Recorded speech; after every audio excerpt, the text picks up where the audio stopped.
Hey y'all, welcome to another episode of U.S. History Made Plain. I'm a high school history teacher trying to make history as fun and interesting for my students as possible. So Lincoln makes the statement, if slavery is not wrong, then nothing is wrong.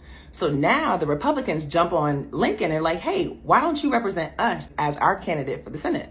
Lincoln accepts the nomination and he is now the Republican candidate, and so he gives his famous House Divided speech. He gives this speech. It's a celebrated speech. Everyone loves to hear him speak. He's a great orator. In this speech, he says, the government cannot survive, cannot endure permanently, half free and half slave.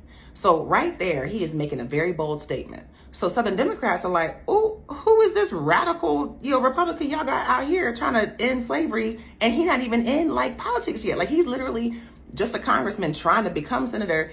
And he's saying that the government can't continue half free, half slave. The government been continuing half free, half slave for many, many years. So who is this dude? Where did he come from talking about the government has to change all of a sudden? We don't want him. He can't win. We got to make sure he doesn't win. Lincoln, being unknown, goes to Douglas and says, hey, why don't we do these debates? Let's go to 7 different cities around Illinois and debate each other. Friendly debate. Just talk about our platforms. Let people get to know us. That way they can vote on, who they want to represent them.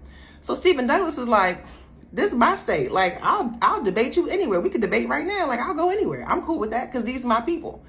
Lincoln is like, okay, cool. Let's do it. Remember, Lincoln is a successful trial lawyer. So Lincoln is not new to this. He is true to this. So he says, okay, yeah, let's do these debates. It's going to be fun. It's going to be great.